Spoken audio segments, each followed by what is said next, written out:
सुरेशांना धस यांना विनंती करतो की त्यांनी या सभेला संबोधित करावं.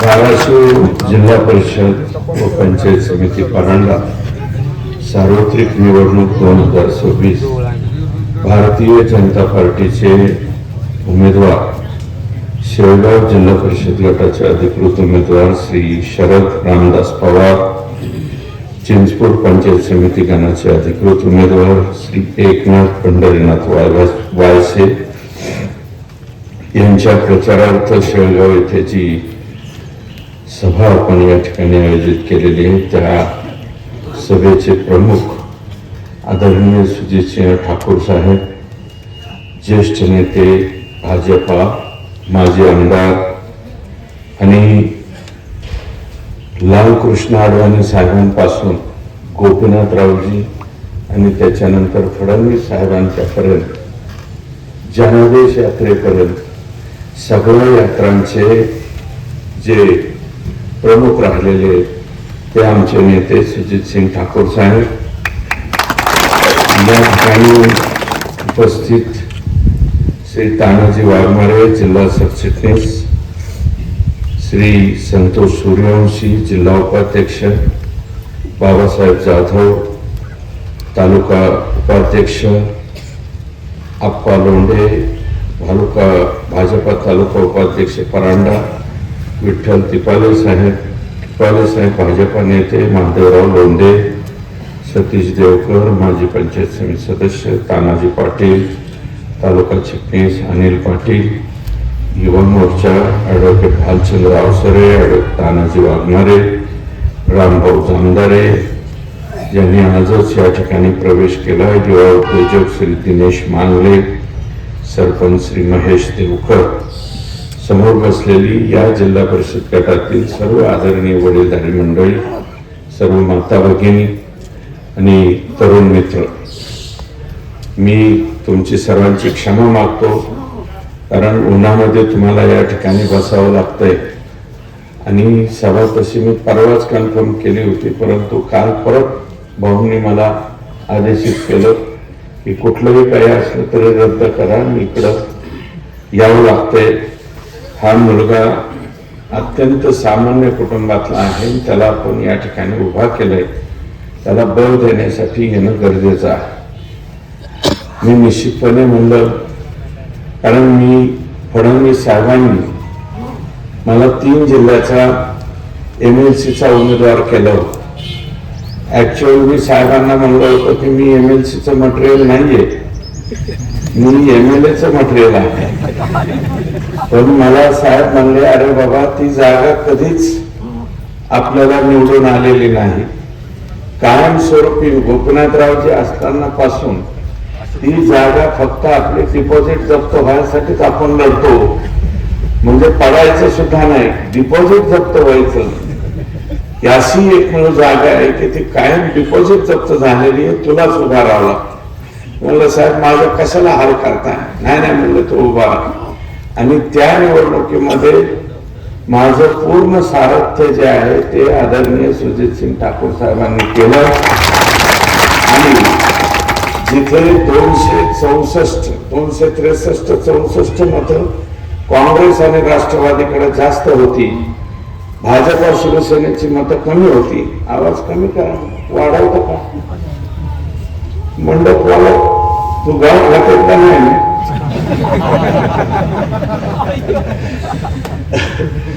व्यवसाय वाला आहे ना, नाही तर बऱ्याच वेळा आपल्याला गाव खात्याच्याच माईकवर भाषण आलं. तर असो मला संधी त्या ठिकाणी मिळाली. मी या 3ही जिल्ह्यामध्ये जे प्रमुख मंडळी सांगतील त्यांचं मी निश्चितपणे ऐकण्याचं काम केलं. माझ्या परीने जे काही देता आलं ते देण्याचा प्रामाणिक प्रयत्न त्यावेळेस सुद्धा मी केला. आणि यावेळेस मला आशा वाटते कारण त्यावेळेस भाजपा आणि शिवसेनेची मतं कमी होती, परंतु आता भाजपाची ताकद या ठिकाणी निश्चितपणे वाढलेली आहे असं मी नम्रपणे या ठिकाणी म्हणेन. कारण मुरुमकर जे आहे त्या ठिकाणी ते दोन्ही बंधू आता ते काँग्रेसचे म्हणजे आपल्या भाजपाचे जिल्हाध्यक्ष आहेत बसवराजजी, ते सुद्धा आपल्याकडं या ठिकाणी प्रवेश केला. अतिशय कुठली काही मागणी नाही केली लोकसभेच्या अगोदर, ते पण आपल्या पक्षामध्ये आले. सुनील मालक माननीय मधुकरराव चव्हाण साहेबांचे चिरंजीव ते सुद्धा आपल्या बरोबर आले. त्याचे परिणाम बघा, ज्यांनी माझ्या विरोधात निवडणूक लढवली होती ते हरिभक्त पारायण जगदाळे महाराज हे 3ऱ्या क्रमांकावर गेले वाटतं त्यांच्या तिथे नळदुर्गलाच, म्हणजे नगराध्यक्ष पदाला स्वतः उभे राहिले 3ऱ्या क्रमांकावरती गेले. मी चेष्टेनं हरिभक्त पारायण मानलं, तुम्ही काय हरिभक्त पारायण वगैरे समजू नका अशी आपल्याला विनंती आहे. तर निश्चितपणे तुळजापूर मतदारसंघ असेल तिकडे सेनेचे आमदार आहेत, परंतु त्याच्यावरती प्रभुत्व जे आहे ते बसवराजांचं बऱ्यापैकी आहे. त्या भागातून उमरग्याच्या भागातून सुद्धा मुरुमच्या भागातून लोहारा आहे त्या भागामधून चांगल्यापैकी सीटं निवडून येऊ शकतात. आपल्या कळंबमध्ये सुद्धा राणादादा पूर्वी त्या विभागाचे आमदार होते, त्यांचं पद्मश्री पाटील साहेबांच्या पासून बऱ्यापैकी प्रस्थान त्या ठिकाणी आहे. आणि आपल्या इथं मूळ भारतीय जनता पार्टीचं सुद्धा चांगलं केडर या ठिकाणी ठाकूर साहेबांच्या रूपाने असल्यामुळं आपल्या इकडे ही जागा निश्चितपणे वाढू शकतात. आणि त्याच्यामुळं भारतीय जनता पार्टीचा जिल्हा परिषदेचा अध्यक्ष होऊ शकतो. आणि तो जर झाला तर निश्चितपणे आपल्या भागातले प्रश्न सुटण्यासाठी या ठिकाणी निश्चितपणे फायदा होईल अशा प्रकारची मला गॅरंटी यावेळेस वाटते. आता हा जो जिल्हा परिषद सर्कल आहे सुरत चेन्नई ग्रीनफील्ड हायवे सुद्धा याच आपल्या इथनं जातो. उद्याच्याला शेतकऱ्याच्या भूसंपादनाच्या बाबतीत त्याच्या एखादा शेड असेल, त्याचा असेल, झाड असेल, त्याची व्यवस्थित त्या ठिकाणी भूसंपादनाची प्रक्रिया झाली पाहिजे, शेतकऱ्याला 2 पैसे मिळाले पाहिजे, याच्याकडे निश्चितपणे लक्ष देणारा लोकप्रतिनिधी आपल्याला त्या ठिकाणी पाठवावा लागेल. दुसरं, एकनाथ महाराजांची पालखी सुद्धा इथूनच जाते, वामन भाऊंची पालखी सुद्धा इथूनच जाते. कारण शोषित वंचित पीडित अशाच भागामधून वामन भाऊंनी त्यांची दिंडी नेलेली आहे. तुम्ही बघा, जास्त हायवे वगैरे नाही, वामन भाऊ ज्या ठिकाणी कोणीच गेलेलं नव्हतं अशा भागामधून वामन भाऊंची दिंडी त्यांनी नेली. आता विठ्ठल पारा त्या ठिकाणी नेत आहे. आणि आदरणीय मुख्यमंत्री महोदय प्रतिवर्षी वामन भाऊंच्या कार्यक्रमाला येतात. त्यांनी घोषणा सुद्धा केली आणि त्याचं कामकाज सुद्धा आता काही दिवसामध्ये सर्वेक्षणाचं वगैरे सुरू होईल. तो थेट वामन भाऊंपासून पंढरपूर पर्यंतचा हा पालखी मार्ग त्यांनी त्या ठिकाणी सुरू करण्याचं आश्वासन दिले. तोही याच जिल्हा परिषद सर्कल मधून जातो. भगवान बाबांची सुद्धा दिंडी याच सर्कल मधून त्या ठिकाणी पुढे जाते. अतिशय आनंद आहे. त्याच्यानंतर शेळगावचं सोलारचं सबस्टेशन असेल, ही सगळी कामं जी आहेत ती आदरणीय भाऊंनी त्यांच्या कालावधीमध्ये करून घेतली. खैरी नदीवरचा पूल, बाजारपेठ पुरापासून संरक्षण भिंतीचं चिंचपूरचं काम असेल, अशी काही मोठी कामे, शेळगाव ते चिंचपूर रस्त्याचं काम असेल, 433 केवीची कामं असतील, उजनीचे 7 TMCचं पाणी असेल. आणि पांडेवाडी तलावाच्या बाबतीत सुद्धा त्यांनी आता या ठिकाणी घोषणा केलेली आहे. त्यांनी शब्द दिलेला आहे, कारण प्रकल्प 1 TMCचा आहे आणि तो जर भरत नसेल तर खाली शेतकऱ्यांची अडचण त्या ठिकाणी होऊ शकते. परंतु आता पूर्वी 33.66 TMC आपल्या वाट्याला दिलं होतं.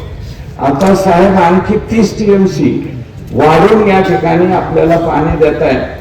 त्याचा फायदा होणार आहे धाराशिव जिल्हा आणि बीड जिल्हा. बीड जिल्ह्यातला विशेषतः फक्त माझा मतदारसंघ आष्टी तालुका आणि पाटोदा तालुक्यातला काही पार्ट. त्याच्यामुळं तुमचा मतदारसंघ आणि आम्ही त्याचे पूर्ण लाभार्थी आहोत. आपले दोनच मतदारसंघ म्हणजे दोनच जिल्हे, पण तिकडचा फक्त एक मतदारसंघ आणि इथले मात्र 4-5 मतदारसंघ त्याचे फायदा घेऊ शकतात. निश्चितपणे त्यांचं स्वप्न आहे फडणवीस साहेबांचं, त्यांनी निश्चितपणे काम चालू केलंय हे नम्रपणे या ठिकाणी तुम्हाला सांगायचं. आता या ठिकाणी उमेदवार आपले एकदम भारी नाव आहे बाबा. मी तर पहिल्यांदाच घाबरलो. मागे एकदा बातमी वाचली होती मी, भारतीय जनता पार्टीच्या उमेदवार सोनिया गांधी केरळ का कुठेतरी त्या तामिळनाडूमध्ये एक निवडणूक चालू होती. त्या निवडणुकीमध्ये ज्या उमेदवार होत्या त्यांचं नाव होतं सोनिया गांधी. घाबरलो ना आपण. सोनिया गांधी आणि भाजपच्या उमेदवार म्हणल्यावर त्याची पूर्णपणे देशभरामध्ये चर्चा झाली. तसं काल सुद्धा मला भाऊने नाव सांगितलं, उमेदवार कोण आहे? ते म्हणले शरद पवार. मी तर त्याचा क्रोध बाबा म्हणलं शरद पवार साहेब कसं काय आमच्या पक्षाचे उमेदवार नाही म्हणले त्यांचं नाव आहे, त्यांचं नाव शरद गोविंदराव पवार साहेब आहे आणि आमच्या उमेदवाराचं नाव शरद रामदास पवार आहे. तेव्हा हे शरद जो मुलगा आहे त्यानं पूर परिस्थितीमध्ये सुद्धा बऱ्यापैकी किट वाटपाचं काम केलं. क्रिकेटचे 1-2 ग्राउंड त्यांनी त्याच्या स्वतःच्या पदरमोडीने त्या ठिकाणी दिले. काही ठिकाणी ट्रान्सफॉर्मरचं काम केलं, पोलचं काम स्वतःच पुढे होऊन या 5-6 महिन्यामध्ये केलंय. शिवराष्ट्राच्या बाबतीत सुद्धा त्याला माहिती झाली, स्वतः काहीतरी मशीन वगैरे लावून सुद्धा करून दिले. हातपंप काही ठिकाणी घ्या म्हणले तिथेही घेतले. सभा मंडप किंवा मंदिराच्या बाबतीत मदत करा म्हणलं तर काही ठिकाणी मंदिराला सुद्धा त्यांनी निश्चितपणे मदत केलेली आहे. काही गावांच्या पूल दुरुस्तीच्या बाबतीत सुद्धा त्या ठिकाणी मदत ही केलेली आहे. म्हणजे त्याच्यापैकी बऱ्यापैकी काम करणारा हा मुलगा दिसतोय आणि त्याला साथीला चिंचपूर गणामध्ये एकनाथ पंढरीनाथ वायसे म्हणून उमेदवार दिलेले. आता ह्या उमेदवाराच्या नावात एकनाथही आहे आणि पांडुरंगही आहे. नाव मला वाटतं विचार करून ठेवलं होतं का. आणि वडिलांचं नाव पंढरीनाथ आहे आणि त्यांचं नाव एकनाथ आहे. त्याच्यामुळं एकनाथराव हे सुद्धा अत्यंत चांगला उमेदवार आहे. त्यालाही तुम्ही सहकार्य करा. आणि जिल्हा परिषद उलट नाव का असू द्या, परंतु माझं मत आहे की जिल्हा परिषद सदस्य जो आहे तो कशासाठी निवडून द्यायचा. आता इथं तुम्ही सांगताय की भाऊ आणि दादा वेगवेगळे होते, या निवडणुकीत एकत्र झाले. तुम्ही शरदराव घाबरू नका.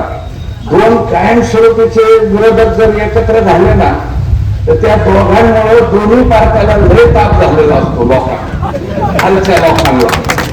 ही दोघं गळ्यात गळे घालतील आणि खालचे वेळे म्हणतील हे दोघांचं मी बघूच, असं सुद्धा होण्याची दाट शक्यता असते बरं का. आणि तसंच होईल आणि त्याचा फायदा तुम्हाला होईल. हे तुम्ही नक्की बघून घ्या. मोठ्याला लीडरला वाटतं की आमचे 2 पक्ष एकत्र झाले, आम्ही दोघे एकत्र झालो, आता बघायचंच काम नाही, माझा गट आणि तुझा गट. पण माझा गट आणि तुझ्या गटात तुम्हीच पहिल्यांदा एवढं राखेल वाटलेलं असते. त्याच्यामुळं त्यांचे बिचाऱ्यांचे एकमेकावर केसेस भानगडी झालेले असतात. तुम्हीच सांगितलं म्हणून त्याचं काम त्याने अडवलेलं असतं, याचं होत असताना त्याचं अडवायचं काम तुम्ही केलेलं असतं. त्याच्यामुळं हे 2 पैलवान एकत्र झाल्याचा काहीही फायदा त्यांना होणार नाही. त्याचा फायदा भारतीय जनता पार्टीलाच होईल, हे माझं राजकारणातलं निरीक्षण आहे. आणि मी स्वतः तुम्हाला सांगतो की मी जिल्हा परिषद सदस्य म्हणून निवडून आलो. मी खरं तर जिल्हा परिषदेच बाय प्रोडक्ट आहे. मी गावचा बिनविरोध सरपंच होतो. सरपंचाच्या नंतर जिल्हा परिषद सदस्य झालो. ते होताना अपक्ष झालो. म्हणून नंतर गोपीनाथरावजींच्या बरोबर आम्ही त्या ठिकाणी गेलो. तर सरपंच, जिल्हा परिषद सदस्य आणि नंतर आमदार अशा पद्धतीनं आमची वाटचाल झालेली आहे.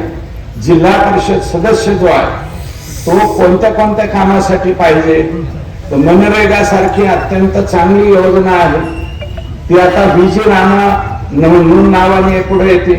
शेतकऱ्याचा शेत तलाव झाला पाहिजे, शेतकऱ्याची विहीर झाली पाहिजे, शेतकऱ्याचा त्या ठिकाणी घरकुल जे आहे ते नीटनाटकं दिलं पाहिजे.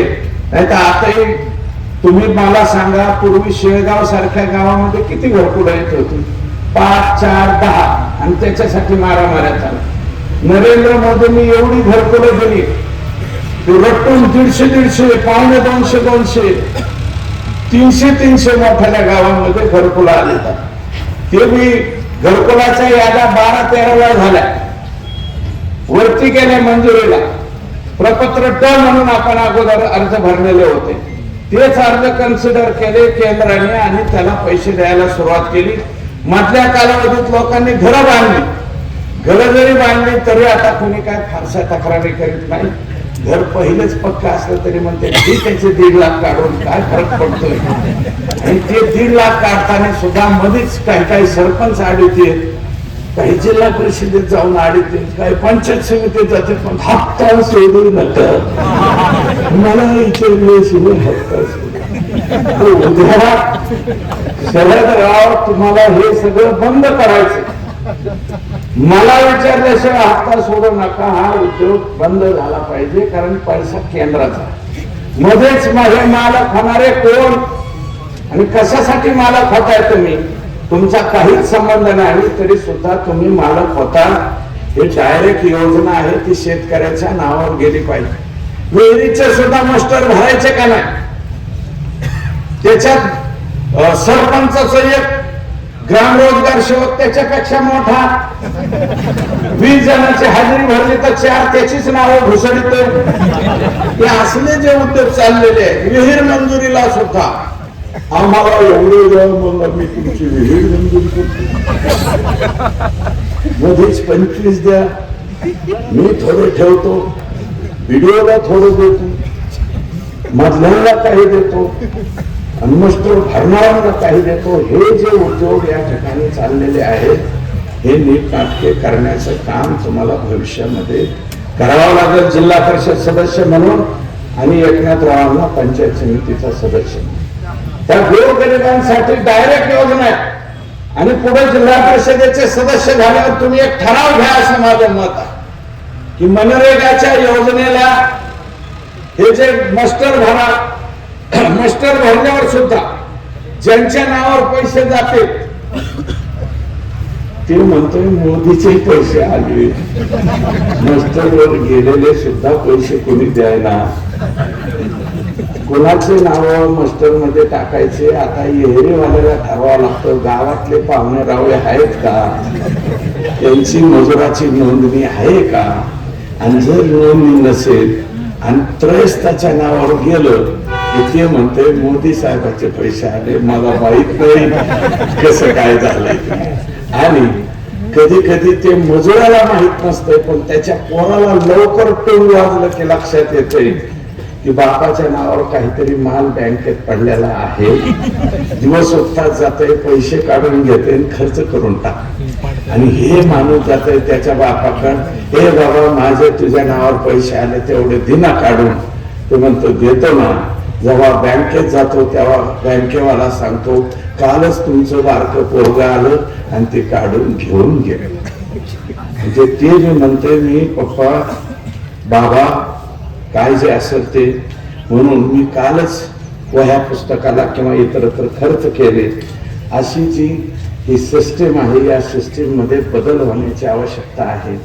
उद्या जिल्हा परिषद पंचायत समितीमध्ये ठराव घेऊन तो देशाचे कृषी मंत्री जे आहेत शिवराजजी चव्हाण साहेब तिथपर्यंत गेलं पाहिजे.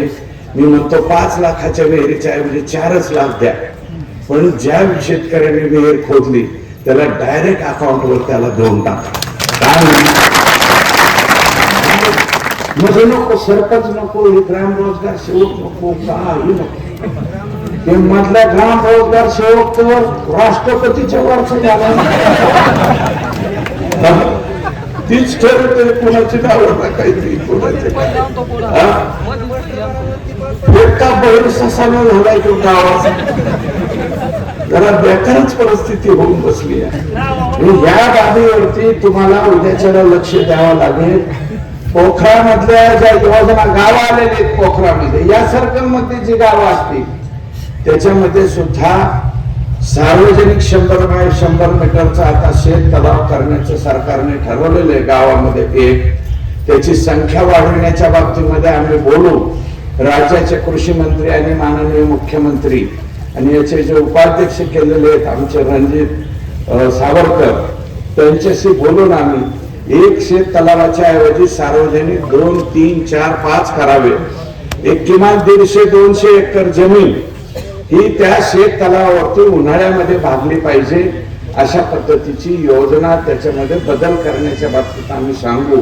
परंतु पोखरामध्ये जमीन असणाऱ्यांनाही योजना देता येत आहेत. परंतु गावांमधले 20%, 25% जे बांधव ज्यांच्या नावावरती गुंठा सुद्धा नाही त्यांना सुद्धा आपल्याला मदत करता येते. प्रधानमंत्र्याचं घरकुलही झालं पाहिजे परंतु रमाई आवास योजनेचं सुद्धा घरकुल झालं पाहिजे. आमच्या दीन दलित दुबळ्या माणसाचं जर तो शेड्यूल ट्राईबचा असेल तर त्याला सुद्धा शबरीमधून घरकुल त्याचं मंजूर झालं पाहिजे. त्याच्या घरकुलाचा सुद्धा फायदा शेड्यूल ट्राईबच्या माणसाला मिळाला पाहिजे, शेड्यूल कास्टच्या माणसाला मिळाला पाहिजे. याचं सर्वस्वी लक्ष जे आहे ते जिल्हा परिषद सदस्य आणि पंचायत समितीच्या सदस्याचं असतं. जिल्हा परिषद सदस्यांनी गावाची शाळा ही मंदिरात समान मानून उद्याच्याला पूर्वी ही रगडी पॅटर्न होता आता केंद्र सरकारने निपुण पॅटर्न आणलेला आहे. निपुण नावाची योजना प्रधानमंत्र्यांनी आपल्याला दिलेली.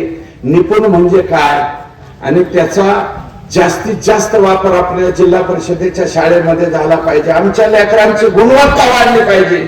याच्यासाठी काम कोणी करायचं असतं ते जिल्हा परिषद सदस्यांनी करायचं असतं. ते काम उद्याच्याला नका का इंग्लिश मीडियमची तुम्ही शाळा उघडू परंतु अर्ध इंग्लिश तर आपल्याला परवानगीच आहे. परंतु निपुण सारखा जो पॅटर्न आहे आम्ही जरेवाडीचा पॅटर्न चालू केलाय असा काही पॅटर्न उद्याच्याला तुमच्या धाराशिव जिल्ह्यामध्ये सुद्धा सुरू करता येतो का आणि आमच्या मुलांची गुणवत्ता वाढ करता येते का. कारण जिल्हा परिषदेच्या शाळेमध्ये मोठ्यांची लेकरं डॉन बास्को, फादर बास्को, ठास्को अशा कोणत्याही याच्यामध्ये जाऊ शकतात पण गरिबांची लेकरं आमची फक्त जिल्हा परिषदेच्या शाळेत शिकतात. त्या जिल्हा परिषदेच्या शाळेच्या शिक्षकावरती मुख्याध्यापकावरती सगळ्यावरती लक्ष केंद्रित करायचं काम कुणाचं असते तर ते जिल्हा परिषद आणि पंचायत समितीच्या सदस्याचं असतं. जिल्हा परिषद सदस्यांची पंचायत समिती सदस्यांची कामच बाजूला राहिली.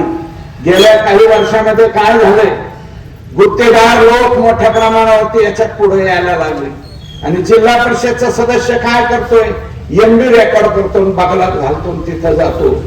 जर असं अधिकाऱ्यांच्या पुढे एमबी घेऊन जाणारे लोक तिथं दिसले तर सार्वजनिक स्वरूपाचे काम होणार नाही. म्हणून एक शिक्षकी पेशा असलेला मुलगा आता तो चांगल्यापैकी बिझनेस करतोय. तोही केंद्राने दिलेल्या योजनांमधून जे प्रधानमंत्र्यांनी आता ठरवलंय की केमिकल फर्टिलायझर कमी करा आणि म्हणजे शेती करत तुम्ही आता ते फर्टिलायझर कमी करून त्या ठिकाणी बायो फर्टिलायझर कडे वळा. त्याच्यामध्ये काम करणारा हा मुलगा आहे. त्याच्यामुळं या मुलाकडे तुम्ही लक्ष द्यायला हरकत नाही. माझं असं मत आहे पूर्वी आमका होता अमुक अमुक पोलीस पाटील होते आता त्यांचाच पोरगा पोलीस पाटील का त्यांचाच नातू परत पोलीस पाटील करा. हे पाटील के जरा बदला ना असं माझं मत आहे. गरिबाच्या घरी पण जाऊ द्या आणि झटणारा मुलगा दिसतोय 6 महिन्यामध्ये बऱ्यापैकी सर्कलचा अभ्यास केल्यावर दिसतोय. त्यांनी फिरला इथं काही ट्रान्सफॉर्मरची आवश्यकता आहे आमक आहे तमकोय. उद्याच्याला तुम्ही निवडून आल्याच्या नंतर जी आश्वासनं देताल सरपंच तेवढी एक यादी करा आणि सुजित सिंग गाडकर यांना मुंबईला सुद्धा जाण्याची गरज नाही. इथून जर फक्त व्हॉट्सअपवरती जरी पाठवलं तरी सुद्धा यांचं काम होतं तिथं एवढं आहे. आणि आदरणीय फडणवीस साहेबांकडे आहे. अतिशय सुंदरपणे काम करणारा मुख्यमंत्री या राज्याला लाभलेला आहे. त्यांच्यावरती टीका टिप्पणी अनेक झाली, पण कधी ते उलट उत्तर देत नाही, सतत काम करत राहतात. त्या माणसाकडे हे खातं आहे. तुम्ही 100% त्यांना सांगा तुमची जेवढी काही ट्रान्सफॉर्मर्स असतील त्याचा सुद्धा निर्णय घेण्याचं काम भाऊ या ठिकाणी करतील.